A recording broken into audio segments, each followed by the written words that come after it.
والسلام على أشرف الأنبياء والمرسلين سيدنا محمد وعلى آله وصحبه أجمعين. رب اشرح لي صدري ويسر لي أمري واحلل عقدة من لساني يفقهوا قولي. اللهم زدنا علما وفهما وألحقنا بالصالحين. Sambungan daripada kitab Tajul Arus muka surat 30, perkataan yang fasal bahasa ya. Qala al-muallif rahimahullah wa nafa'ana bi'ulumihi fid dharain amin. Faslun, pada menyatakan faedah sembahyang. Fasal, pada menyatakan faedah salat dan yang lainnya daripada ibadat. Ketahuilah olehmu wahai talib, bahwasanya tiap-tiap sembahyang itu yang tiada menegahkan ia akan orang yang sembahyang itu daripada pekerjaan yang jahat dan mungkar. Mana kata tiap-tiap solat yang kita kerjakan ataupun dengan kepahaman yang lain, setiap kali selepas solat yang kita lakukan, boleh makna macam tu. Tiap-tiap sembahyang yang tiada menegah akan ia orang yang sembahyang, bermaksud kita solat, tetapi solat yang kita lakukan itu tidak berjaya menegah kita daripada pekerjaan yang jahat. Pekerjaan yang jahat, jahat pada tubuh badan kita, jahat kaki kita, jahat tangan kita, jahat lidah kita, jahat telinga kita, jahat mata kita. Kejahatan yang bentuk tubuh badan kita. Apatah lagi termasuk juga kejahatan hati kita. Kan? Maka katanya apabila solat kita tidak menegahkan orang yang sembahyang itu daripada pekerjaan yang jahat dan mungkar, jahat yang mungkar, kemungkaran kaki, kemungkaran lidah, kemungkaran mata, kemungkaran telinga, maka tiadalah ia dinamakan orang sembahyang. Masya Allah, kita kata. Kita belum sebenar-benarnya sembahyang. Kenapa? Sebab Allah Subhanahu wa taala, yang Allah Taala sebut dalam Al-Quran, innas salata tanha 'anil fahsya'i wal munkar. Firman Allah, innas salata, sesungguhnya salat itu tanha, akan menegah, fi'il mudhari', tanha, sesungguhnya salat itu akan menegah, tanha, akan menegah, boleh menegah, anil fahsya'i wal munkar, daripada keburukan fahsya, keburukan mungkar, kemungkaran fahsya, kejahatan. Sesungguhnya salat itu boleh menegah daripada kejahatan dan kemungkaran. Jika salat kita ataupun kita salat tetapi salat kita tidak mampu menegah kita daripada kejahatan dan kemungkaran, jadi apalah nama, siapa yang salah? Tuhan salah sebut ke? Tuhan salah pertimbangan ke? Rasa-rasa salah Allah Ta'ala sebut. Kenapa? Sebab kita salat tapi buat mungkar juga. Siapa yang betul? Jadi kita kata Allah Subhanahu wa taala lah yang benar. Jadi kalau begitu, solat kita ni solat apa? Sebab solat kita tidak mencegah kepada mungkar. Allah Subhanahu wa taala menyebut solat itu boleh mencegah kepada kemungkaran. Tapi solat kita tidak boleh mencegah kemungkaran. Bermaksud di situ kita boleh memberikan timbangan kepada solat kita. Solat kita tidak sempurna. Solat kita tidak betul. Dah betul dah, rukun dah betul dah. Jadi itulah neraca dia. Apabila ibadat solat kita tidak mampu mencegah kita dari kemungkaran, bermaksud solat kita tu ada yang salah, ada yang tak betul. Sebab solat itu sekiranya betul, dia memberikan kesan kepada tuan solat itu. Kalau tidak memberi kesan, solat itu tak betul. Oh, dekat mana tak betul solat tu? Tak betulnya solat itu bermaksud kita tidak ada satu kekuatan hasil daripada solat, kita tidak mendapat kekuatan daripada solat itu, yang mana kekuatan daripada solat itu boleh menegah daripada fahsyak dan munkar. Kenapa? Tidak mungkin kita berjaya daripada fahsyak dan munkar kecuali mesti ada satu kekuatan. Tidak mungkin kita berjaya daripada maksiat lidah, maksiat telinga, maksiat mata. Tak mungkin, kecuali mesti ada satu kekuatan. Kalau tidak ada kekuatan tersebut, tidak mampu kita nak cegah lidah, mata, telinga, kaki dan sebagainya. Apa kekuatan yang boleh menegah kita? Ketakwaan. Ketakwaan, hanya ketakwaan sahajalah yang boleh menegah daripada kemungkaran. Bagaimana boleh mencegah kemungkaran? Rasa takutnya kepada Allah. Sama ada rasa takut, rasa malu, rasa apa lagi? Sebagaimana kita tidak melakukan kesalahan di hadapan ketua kita kan. Kita ada ketua di pejabat kita. Kita tidak akan mungkin lakukan kesalahan. Kenapa kita tak buat salah? Cuba pejabat tu kita punya.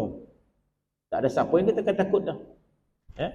Tetapi kalau kita bekerja dengan pejabat tersebut, kita tak berani langgar peraturan. Sebab apa? Takut kena marah. Takut itu. Takut marah, takut kena pecat, takut turun pangkat dan sebagainya.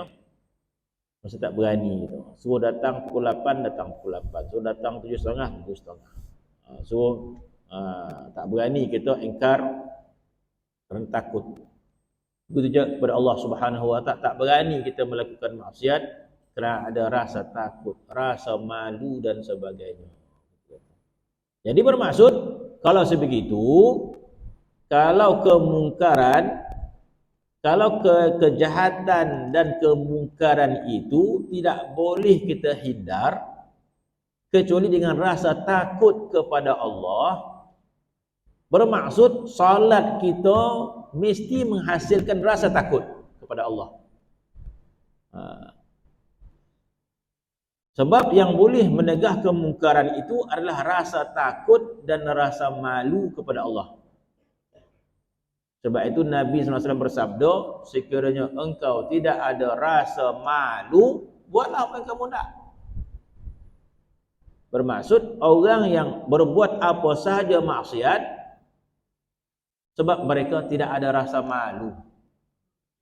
Malunya dengan Allah Subhanahu wa taala, tak ada rasa malu. Jadi yang boleh menegah kita melakukan bukan rasa malu. Orang rasa malu nak buat salah depan mak ayah, malu dia kan. Dia kena buat jahat belakang mak ayah. Depan mak ayah malulah kat mak ayah. Ada rasa malu. Depan mak ayah malu nak buat. Ada buat jauh-jauh. Ada rasa malu, rasa segan dan sebagainya. Jadi bermaksud untuk menegahkan kita daripada kemungkaran, mesti ada rasa malu, rasa takut pada Allah. Jadi kalau mencegah kemungkaran itu memerlukan rasa malu, memerlukan rasa takut, maka solat itu perlu menghasilkan perasaan itu. Solat kita perlu menghasilkan perasaan itu. Jika solat kita tidak boleh menghasilkan rasa takut kepada Allah, maka kita tetap melakukan kemungkaran walaupun selepas solat. Sedangkan solat itu boleh mencegah daripada fahsyak dan munkar. Allah Ta'ala yang sebut, inna salata tanha 'anil fahsya'i wal munkar. Salat itu boleh menegah kepada kejahatan dan kemungkaran. Jadi kita tengok tadi bahawa yang boleh mencegah kita buat dosa adalah rasa takut pada Allah Ta'ala ataupun rasa malu kepada Allah Ta'ala. Benda itu tak ada pada kita. Kenapa tak ada? Bermaksud salat kita tidak boleh menghasilkan itu. Jadi salah siapa? Salah kita. Kenapa salah kita? Ada sesuatu yang tak betul pada salat kita. Sebab itu salat itu ada syarat zahir, ada syarat batin dia. Imam Ghazali menyebut ada rukun batin salat. Kita selama ini hanya belajar rukun zahir salat sahaja. Kita kena belajar ada satu rukun batin salat. Kita cuai pada rukun yang batin. Kita pastikan pakaian kita bersih. Kita pastikan wuduk kita ada. Kita pastikan semua ada. Dengan baca Fatihah semua elok, tajwid dah betul dah, tapi tidak mendatangkan kekuatan. Apa yang salah solat? Imam Al-Ghazali rahimahullah letakkan solat itu ada rukun batin dia. Ada 6. Tak pernah pula belajar pula. Rukun batin tu disebut, saya pun lupa dah. Salah satu dia apa? Disebut hudurul qalb. Kena ada hadir hati. Hadir hati. Kemudian Imam Ghazali sebut nak masuk solat itu ini yang paling payah sekali. Nabi SAW menyebut ketika nak solat, sallu salatal muwaddi'. Nabi sebut sallu salatal muwaddi'. Ini mungkin kita tak lakukan. Semua benda dah ada dah, wuduk dah ada, pakaian bersih. Rukun yang batin ini yang kita tak lakukan. Nabi mengatakan sallu salatal muwaddi', sembahyanglah kamu sembahyang selamat tinggal. Muwaddi', wida'. Wida' ni selamat tinggal, tawaf wida'. Salat tawaf selamat tinggal. Salatul muwaddi', salat selamat tinggal. Ada dua ulama bagi maksud. Apa maksud salat muwaddi'? Apa maksud salat selamat tinggal? Yang pertama kata bila nak salat tinggalkan semua urusan dunia daripada hati kita tu. Selamat tinggal, selamat tinggal. Orang rumah tu dia ajak nak pergi fikir selamat tinggal, selamat tinggal. Orang rumah nak merancang nak pergi Terengganu, selamat tinggal, selamat tinggal. Bukan selamat tinggal tak boleh tak. Selamat tinggal. Jangan fikirkan mana. Tinggalkan. Lepas sembahyang kan fikir balik. Ini Allahu Akbar. Siapa dia ajak ke? Apa ini? Begitu. Habis jadual melawat tu selesai dalam solat tu. Balik dah selesai 5 jadual. Assalamualaikum dah siap. Pergi Kelantan tu dah pergi ni pasar ni dah siap. Habis masuk kan. Kita nak pergi pasar, kita pun Allahu Akbar solat subuh.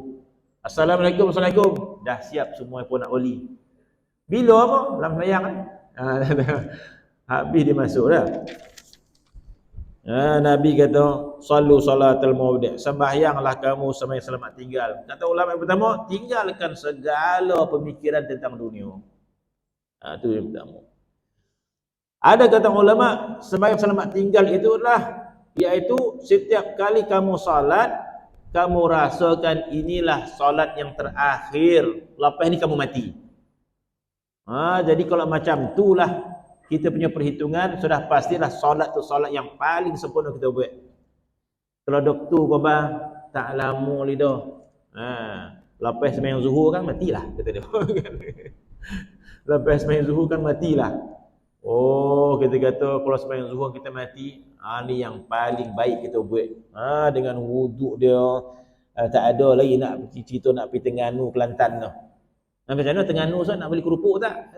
Habis zuhur kan mati nak buka apa lah. Tak ada nak cerita Terengganu, tak ada nak cerita. Tak ada lah. Dah. Jadi bila sembahyang tu, ulama kata sembahyang tu sembahyang terakhir, maka kita memberikan penumpuan. Hadir. Kemudian Imam Ghazali menyebut, insya-Allah, Imam Ghazali menyebut ketika masuk salat masuk dengan tamalluqan. Kalimah tu saya ingat waktu. Masuk solat dengan tamalluqan. Tak ada pada kita masuk solat dengan tamalluqan. Solat kita ni kita masuk macam tu sahaja. Macam kita nak jumpa seseorang, terajah jumpa je. Ada persediaan dia nak jumpa seseorang. Kita kena baca oleh siapa orang yang kita nak jumpa ni. Oh, yang ni orang berahmat ke sana YB. Tengok pula apa. Oh, dia ni sekian. Baru kita masuk tu dengan hormat, dengan Jadi di antara dia kata Imam Ghazali masuk solat dengan tamalluqan. Masya-Allah. Tamalluqan ni masuk solat itu dengan penuh rindu dendam. Rindu dendam. Bermaksud seolah-olah kita nak jumpa seseorang tu penuh dengan rasa rindu nak jumpa dia. Macam tu. Sebab itu dalam hadis ke kata-kata dia kata ziarahilah rakan kita itu sekali sekala. Ziarahilah rakan kita sekali sekala, ataupun ziarahilah seseorang keluarga kita, kaum kerabat kita, ziarahilah mereka itu sekali sekala. Ziarahilah kawan kita sekali sekala, disebutnya itu. Maka akan menambah rasa cinta.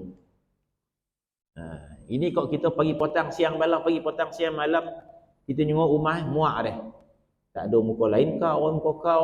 Makna dah tak ada perasaan ni. Ataupun dengan mana kata yang lain, bila kita nak ziarah seseorang, kita ziarahlah ketika mana perasaan kita begitu teringat kat dia. Begitu masa tu ziarah dia bermanfaat. Oh lama dah tak pergi ziarah keluarga kita dengan makcik sekian. Dah rasa lama. Masa ziarah tu ada rasa rindu.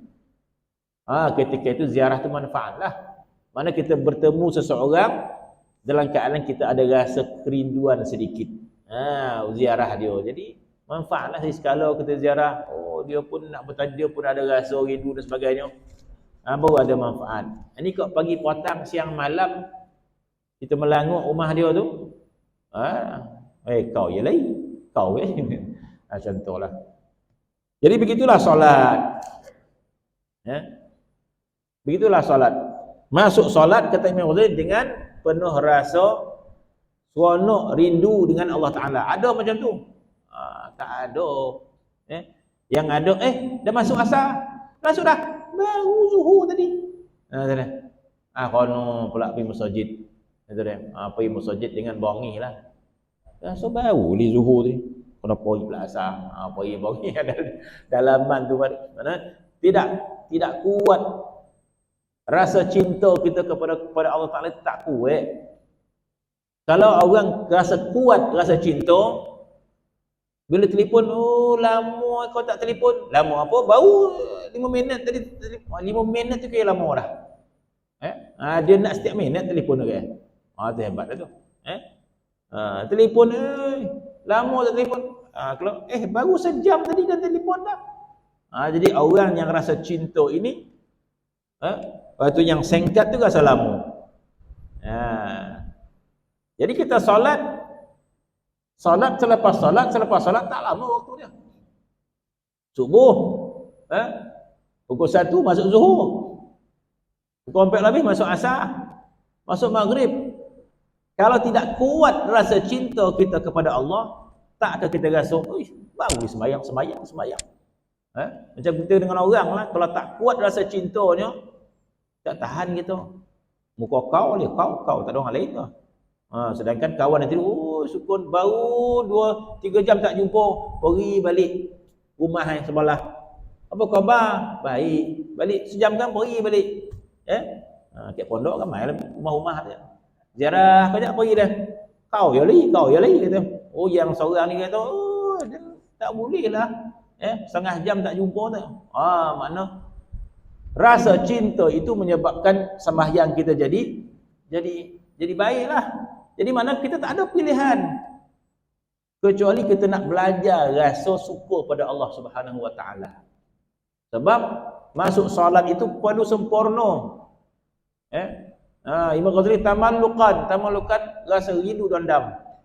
Kalau orang bercinta Orang bercinta ya. Kalau orang bercinta, dia telefon 5 kali sehari. Itu pun tak cukup rasa orang. Dia telefon sekarang ni, waktu subuh ni, bila nak telefon balik? Pukul 1 tengah hari kam. Ya Allah, pukul 10 dia dah nunggu telefon dah. Pandang telefon tu. Lambat pukul 1 orang telefon. Bila telefon pukul 1, Allah lama tu nunggu kalau tu nak telefon. Dah. Ada telefon pukul 1 pula.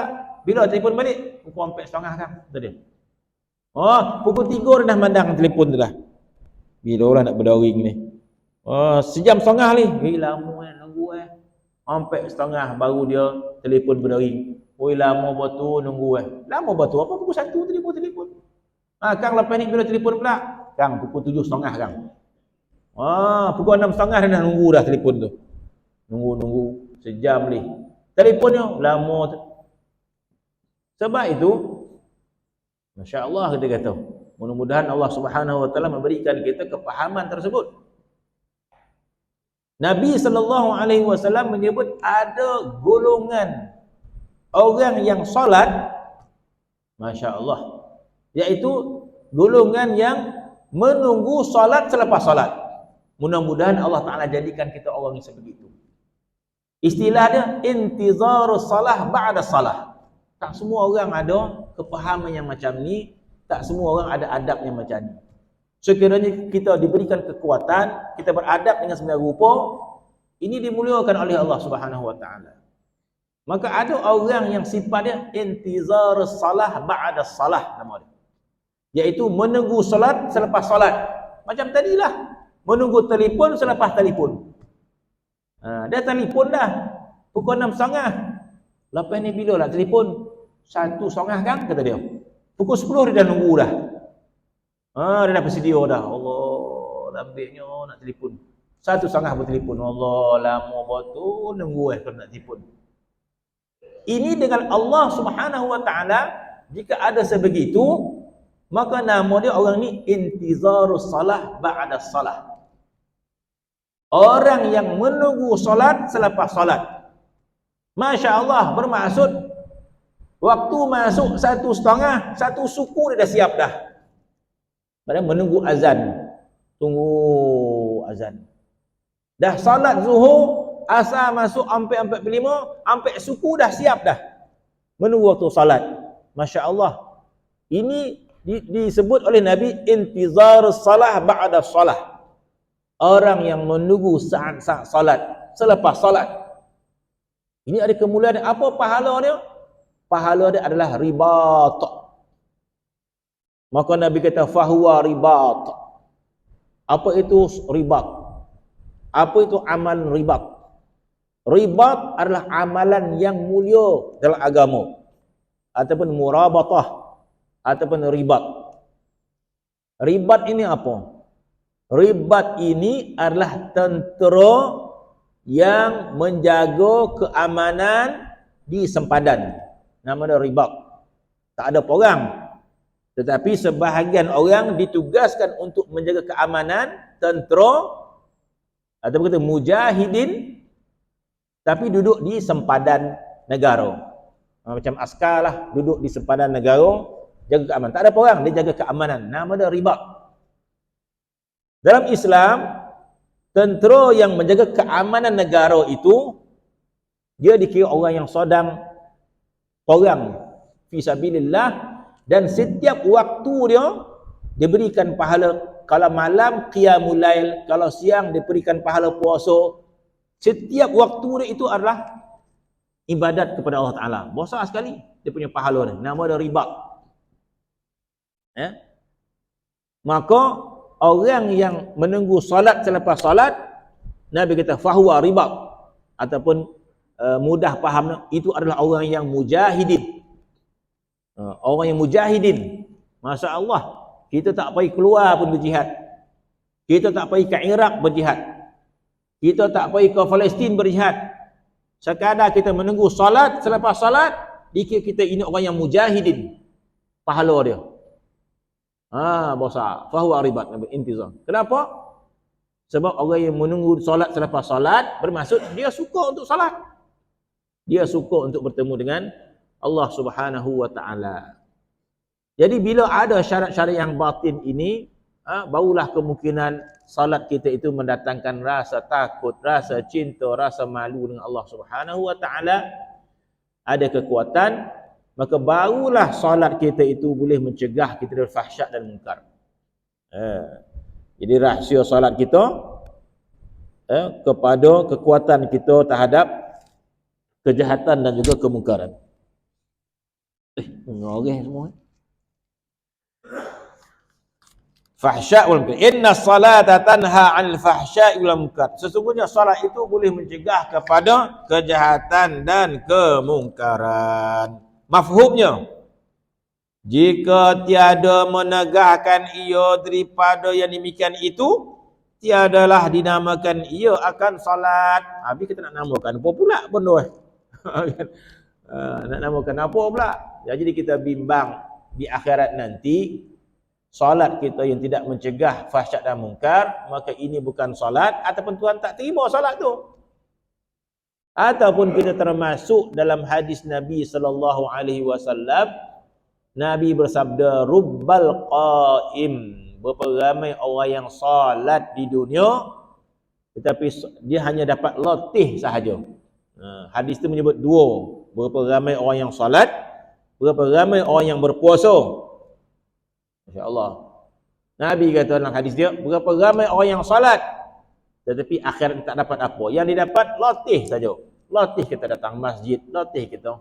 Mana tak ada apa-apa yang dapat daripada salat. Maka mafhumnya, jika tiada menegahkan ia daripada demikian itu, tiadalah dinamakan ia akan sembahyang pada hakikat. Dan jikalau dinamakan sembahyang, dan jikalau dinamakan sembahyang pada zahirnya, pada zahirnya dia sembahyang, datang ke masjid elok, zahir dia sembahyang, kerana tiada dinamakan sembahyang seseorang itu sebab tiada menegahkan ia daripada kejahatan dan kemungkaran. Bermaksud sentiasa kita lihat semula solat kita, sentiasa kita perbaiki. Zahir dia dah okey dah, wuduk dia ada, pakaian dia ada, mana lagi silap solat ni? Jadilah batin solat itu tidak ada, kita kata. Walhal engkau keluar daripada sembahyang, masya-Allah, walhal engkau keluar daripada sembahyang, daripada munajat al-haqq subhanahu wa ta'ala, sedangkan dalam solat tadi engkau mengatakan iyyaka na'budu wa iyyaka nasta'in. Sedangkan dalam solat tadi engkau mengatakan iyyaka na'budu, hanya engkau kami sembah. Masya-Allah. Iyyaka na'budu, hanya engkau kami sembah. Apa maksud sembah? Sembah maksud taat. Na'budu ibadah maksud taat. Anta hurrun fima anta, apa nama kita hikam tu kan? Anta abdun fima anta, engkau menjadi hamba, kata-kata hikmat, engkau menjadi hamba kepada sesuatu yang engkau cintai. Ada kata-kata hikmat dalam hikam, engkau menjadi hamba kepada sesuatu yang engkau cintai, dan engkau merdeka kepada sesuatu yang engkau tidak suka. Bila kita tidak suka sesuatu, kita merdeka daripada dia.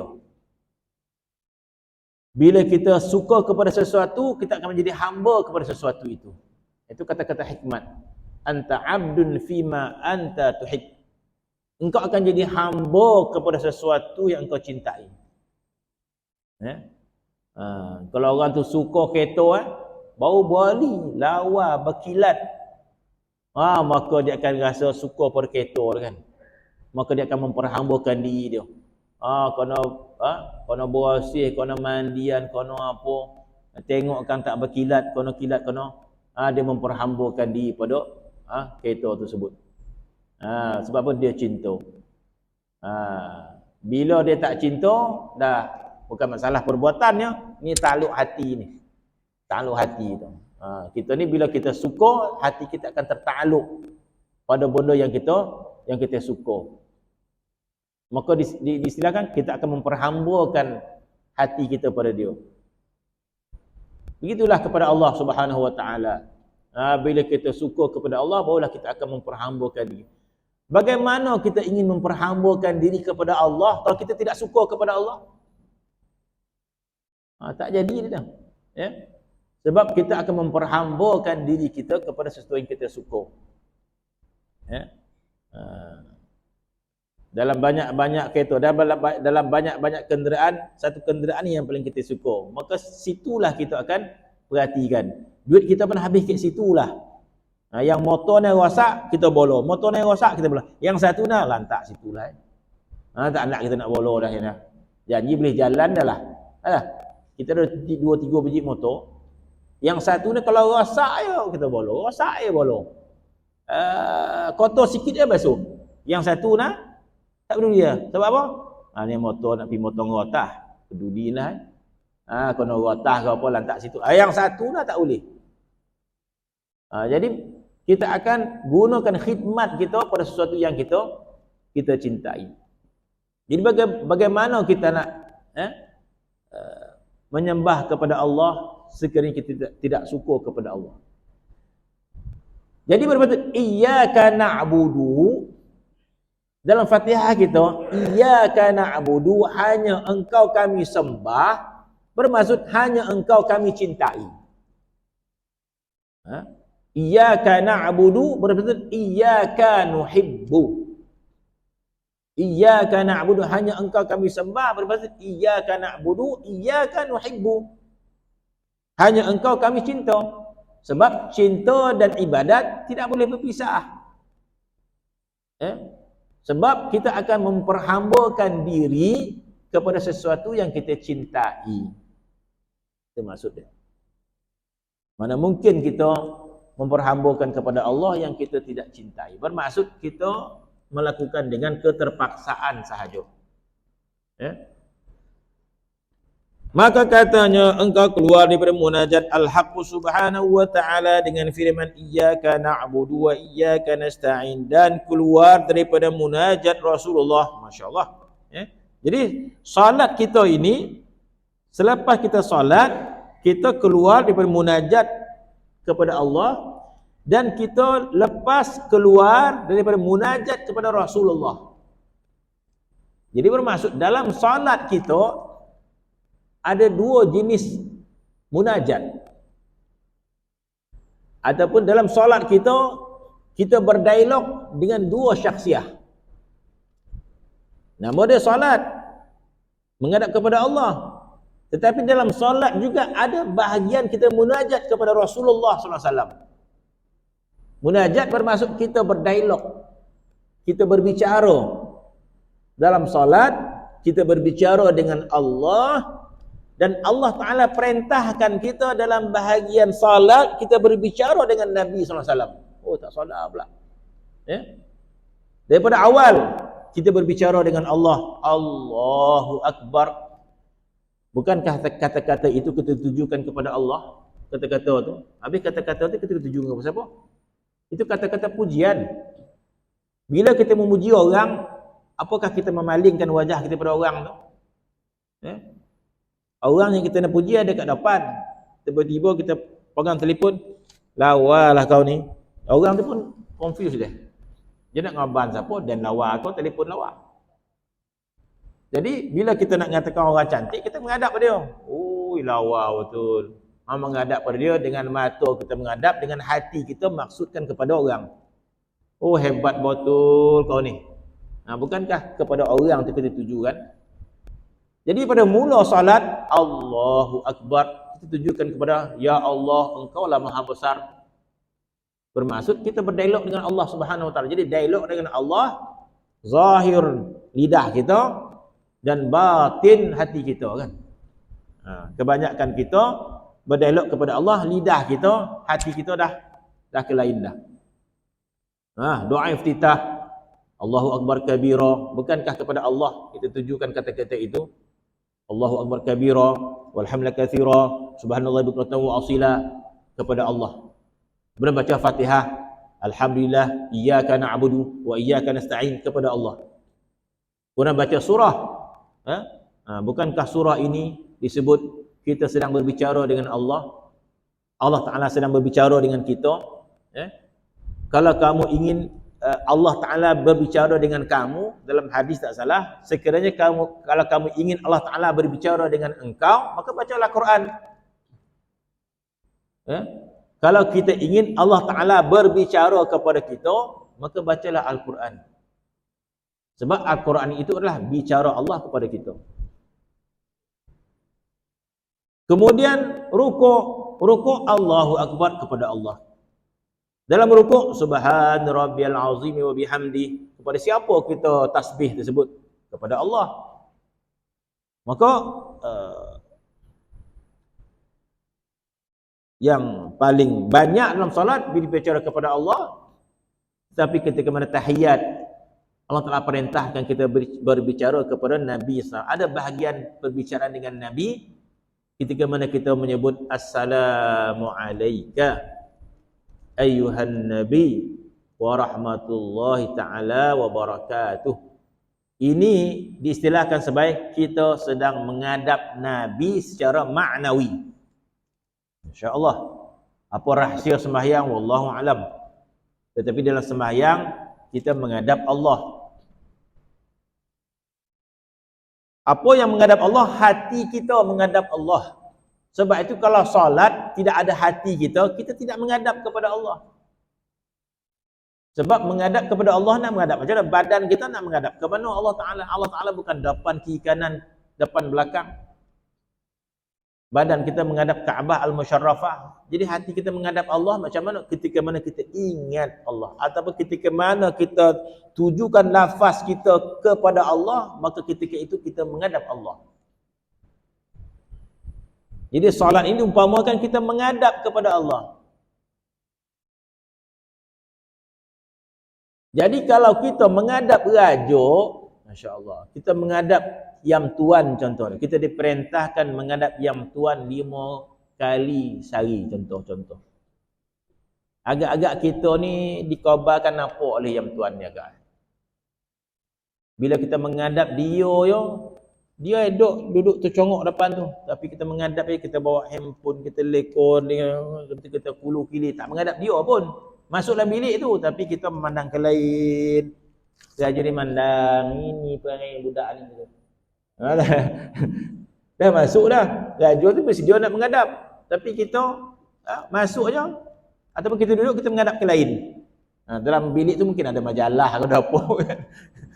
Dia duduk tapi kita masuk bilik tu, kita pegang majalah. Ni orang perintah kau pergi menghadap raja tu. Masuk dalam bilik tu, kita ambil majalah, kita tengok majalah. Raja nunggu. Dah habis kita mau keluar. Agak apa markah dia bagi raja ni. Budak tadi datang menghadap kan? Iyo, datang menghadap. Tapi entah apa perangai kata dia. Banyak mana kita menghadap. Jadi bermaksud beruntunglah orang yang diperintahkan menghadap tadi. Kita gambarkan saja begitu, nak masuk bilik raja tu kotuk dengan lock.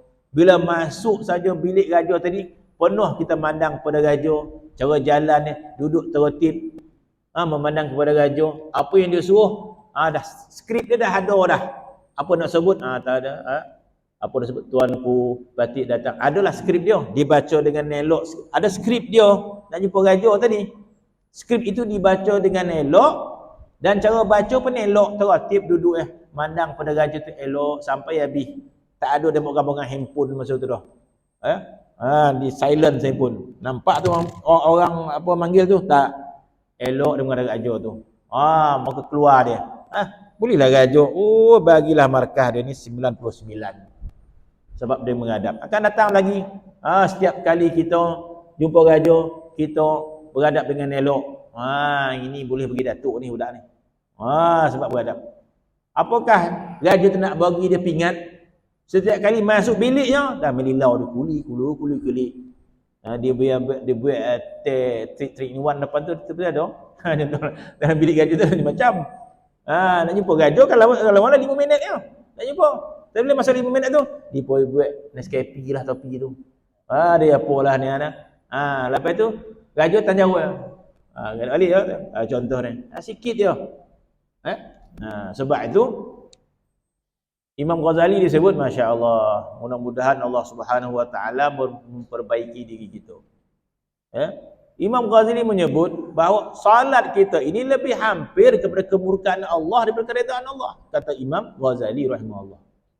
Bila dia tengok sebegitu, bila kita kata menghadap Allah ini adalah hati kita mengingat kepada dia, maka Imam Ghazali menyebut kalau begitu, mana setiap kali kita salat kita dapat kemurkaan daripada Allah. Contoh saja tadilah, nak tak payah menghadap salah, nak tinggalkan salat berdosa. Tinggalkan salat berdosa. Macam tadi, raja nak tinggalkan jumpa salah, raja tu mesti datang menghadap. Kalau tak datang, pancung. Kata raja tadi kan, maka dia datang juga menghadap. Tetapi bila datang menghadap, setiap kali datang menghadap, raja tambah menghadang. Datang menghadang raja ni. Tapi menghadang tak adalah sampai kena bunuh. Kalau tak datang menghadap, kena bunuh. Contoh dia. Jadi datang menghadap wajib. Tetapi bila datang ni, tambah menghadang raja ni. Menghadang betul lah. Itu yang disebut oleh Imam Ghazali rahimahullah, salat kita menambah murka Allah Ta'ala. Kalau tak salat, itu lagi parah. Tapi bila salat menambahkan kemurkaan, kenapa? Sebab kata Imam Ghazali, dia tidak melakukan apa yang dia sebut dalam salat dia. Itu yang dikata Imam Ghazali rahimahullah. Maka katanya, engkau salat, engkau munajat kepada Allah Subhanahu Wa Taala, engkau mengatakan iyyaka na'budu wa iyyaka nasta'in, dan keluar engkau daripada munajat Rasulullah dan engkau katakan kepada assalamu alayka ayyuhan nabi wa rahmatullahi ta'ala wa barakatuh. Masya Allah. Jadi salat ini dua. Kita baru lepas bertemu dengan Allah dan kita baru lepas bertemu dengan Rasul kita. Mana kata dalam salat kita bertemu dengan Nabi kita secara maknawi. Bahkan ada ulama kata hakikinya kita bertemu sebenarnya. Kita ya tak tahu.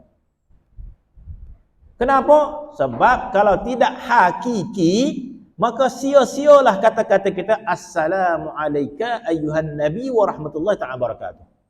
Apakah sebagai lakonan sahaja? Apakah sebagai lakon? Tak. Mana mungkin salat sebagai lakonan bermaksud hakiki.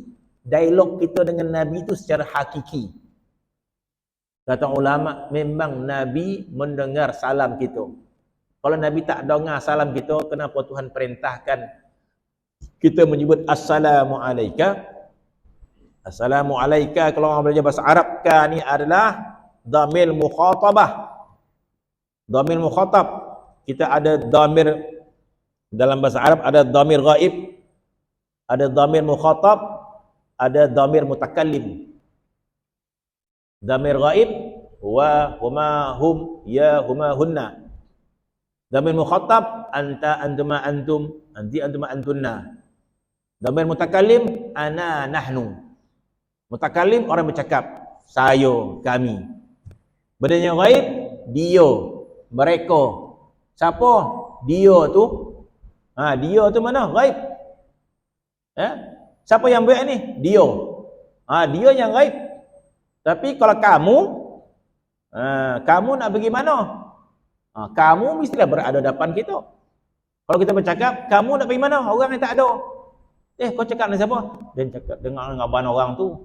Gila lah orang ni. Dia kata kamu, mesti ada orang depan dia. Jadi dalam solat kita berdialog dengan Nabi. Kita kata kamu ya Rasulullah, kamu. Kenapa? Sebab kita kata assalamu alayka. Salam sejahtera kepada engkau ya Rasulullah, bukan kepadanya. Kita tak kata assalamu alaihi. Salam kepadanya Rasulullah yang duduk jauh di Madinah, yang duduk dalam barzah. Salam sejahtera kepadanya. Tak. Salam sejahtera kepada engkau. Jadi kata ulama, Nabi hadir. Bahkan kita pula disuruh perintah ketika itu bahawa Nabi hadir ketika itu. Disuruh perintah kepada kita hendaklah kita yakin bahawa ketika itu Nabi mendengar salam kita. Bahkan ulama mengatakan Nabi jawab setiap salam kita. Jadi ketika mana kita salat, kita menyebut assalamu alayka ayyuhan nabi wa rahmatullahi wa barakatuh, Nabi jawab salam tu. Bahkan dalam riwayat menyebut betapa Nabi jawab salat itu, ada orang yang salih, masya-Allah. Setiap kali dia salat, setiap kali dia bagi salam kepada Nabi sallallahu alaihi wasallam, dia tak akan meneruskan salat dia kecuali dia dengar Nabi jawab salam, baru dia teruskan solat dia. Bermaksud ketika mana dia tahiyat, ketika mana dia sebut assalamu alayka ayyuhan nabi wa rahmatullahi ta'ala wa barakatuh, lepas tu assalamu alayna kan. Sebelum disebut assalamu alayna, dia duduk diam dulu sehingga dia mendengar Nabi jawab salam wa alaikumsalam wa rahmatullahi ta'ala wa barakatuh, baru dia teruskan bacaannya assalamu alayna wa ala ibadil salihin. Setiap kali dia solat, bila dia bagi salam kepada Nabi, dia berhenti sebentar, mendengar jawapan Nabi. Terdengar ada Nabi menjawab salam, barulah dia meneruskan solat dia. Kita kan nak tunggu sejam, tak terdengar ada kan. Jadi ketika mana solat, kita bermaksud secara maknawi dia, bila solat kita baru berlepas bertemu dengan menghadap kepada Allah, dan kita juga baru balik menghadap kepada Nabi sallallahu alaihi wasallam. Tidakkah memberikan semangat baru kepada kita kalau kita baru lepas bertemu dengan Nabi sallam? Tidakkah setiap pertemuan kita dengan Nabi itu kita ingin berazam untuk taat selepas solat kita? Jadi engkau kata assalamu alayka ayyuhan nabi wa rahmatullahi ta'ala wa barakatuh, dan engkau baca tiap-tiap sembahyang, kemudian keluar engkau kepada berbuat maksiat dan dosa kepada Tuhan engkau. Kemudian daripada inilah nikmat yang mengasihi Allah Ta'ala akan di atas engkau. Berapa jam? Dah sedih sangat dah. Hikayat sikit lagi. Panjang ni sebenarnya. Hikayat daripada Syekh Abdul Hasan Asy-Syadzili radhiyallahu anhu bahwasanya adalah duduk padanya beberapa fuqaha Al-Iskandariyah dekat Mesir sana dan qadi. Jadi Abu Hasan Asy-Syadzili radhiyallahu anhu dia bersama dengan para ulama, para fuqaha, tuan-tuan qadi, tuan-tuan hakim, bersama dengan Sayyidi Abu Hasan Asy-Syadzili radhiyallahu anhu. Duduk para ulama. Datang mereka itu tercengang bagi Syekh. Maka duduk ia bersama-sama mereka itu dan berkata Syekh, yakni Abu Hasan Asy-Syadzili, ramai ulama datang ke majlis dia. Kagumlah Abu Hasan Asy-Syadzili. Abu Hasan Asy-Syadzili bertanya satu soalan. Insya-Allah. Maka berkata Syekh, hai fuqaha, wahai para ulama, wahai para fuqaha, tanya Abu Hasan, adakah kamu semayang? Tak soalan ni kan. Kalau orang awam je lah. Bagi para ulama, adakah sembahyang kamu? Kamu semayang? Semayang buat tak? Tanya kepada para fuqaha, para ulama. Kamu semayang tak? Maka berkata mereka, wahai Syekh, adakah meninggal seorang daripada kami? Apakah dengan kami ada yang meninggal solat? Macam ulama bosan. Ini soalan tu macam soalan yang tak sepatutnya lah. Kalau orang awam, kau semayang tak? Mungkin lah. Ini para ulama, para fuqaha, tuan-tuan qadi. Dia tanya, apakah kamu semayang? Tanya orang. Maka dijawab dengan jawapan orang yang terkejut lah. Maka jawapannya, wahai Syekh, adakah di kalangan kami yang tinggal semayang? Adakah kami ini, para fuqaha ni tinggal semayang? Ataupun patutkah kami ini tinggal semayang? Macam itulah jawapan dia. Maka katanya, wahai Syekh, adakah meninggalkan seorang daripada kami akan sembahyang? Adakah salah seorang daripada kita ni yang meninggalkan sembahyang? Mana? Tak masuk akal lah. Macam itulah soalan dia. Kalau tanya soalan yang tinggi-tinggi, okey lah. Siapa yang hafal Quran ke, siapa yang hafal 100,000 hadis ke? Kita tanya siapa yang tak semayang? Adakah kami ni yang meninggalkan semayang? Kata fuqaha tadi, Maka berkata Syekh, yakni Syekh Abu Hasan Syazili bagi mereka, bukankah Allah Ta'ala berfirman dalam Al-Quran, innal insana khuliqa halu'a, sesungguhnya manusia itu dijadikan dengan sifat halu'. Halu' tadi, puas saya tengok dalam kamus. Halu' tadi kata orang yang amat mencintai harta dan amat bimbang kepada harta dan tersangat sayang pada harta. Kita lah orang Allah Ta'ala sebut innal insana khuliqa halu'a. Manusia itu dijadikan dengan sifat halu'. Halu' ni orang yang terlampau cinta kepada harta, bimbang dia binasa. Itu halu'. Bukan itu kita. Innal insana khuliqa halu'a. Manusia itu sifatnya halu'.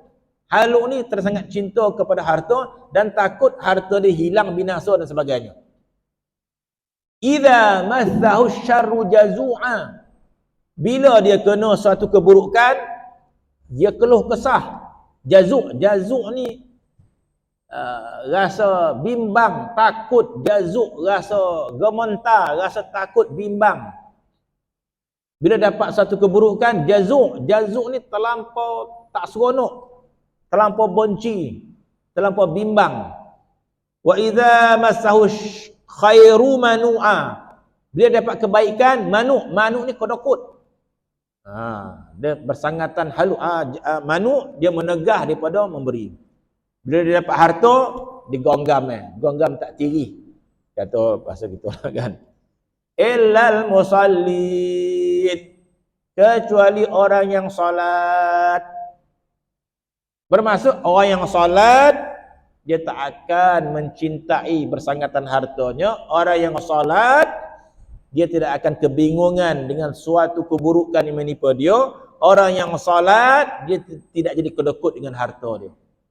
Maka soalan Syekh, bahawa manusia itu dijadikan halu', yakni halaba katanya, amat sangat.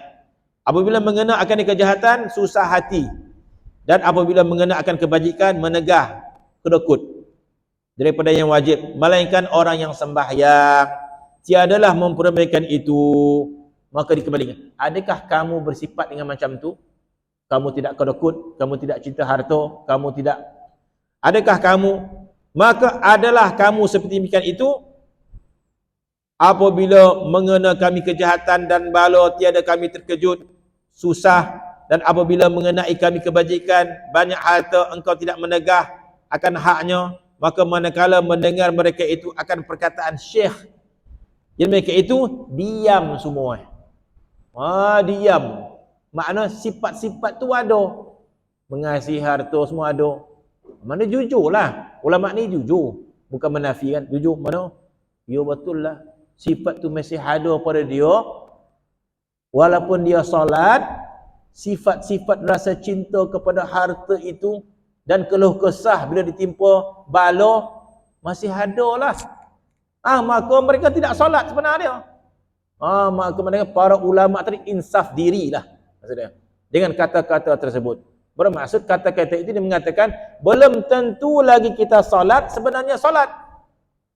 Sebab apabila solat tidak ada lagi rasa bimbang dan takut. Maka diam semuanya mereka itu, tiada berkata-kata.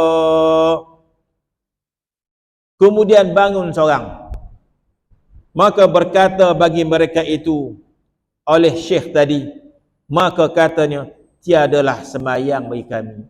Memang Tuan Syekh, kami selama ni tidak solat rupanya.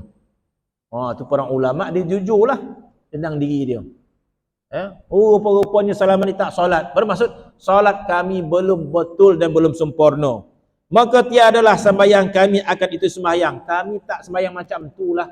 Sebab sembahyang kami masih lagi kami mencintai harta. Sembahyang kami masih lagi kami rasa tak suka kepada bala dan sebagainya. Kami tak sembahyang macam tu kata. Sesungguhnya bahawasanya mengasihi, tu habis. Itu bab lain. Wallahu ta'ala a'lam. Bismillahirrahmanirrahim. Alhamdulillahirabbil alamin wassalatu wassalamu ala asyrofil anbiya'i wal mursalin. Alhamdulillahirabbil alamin.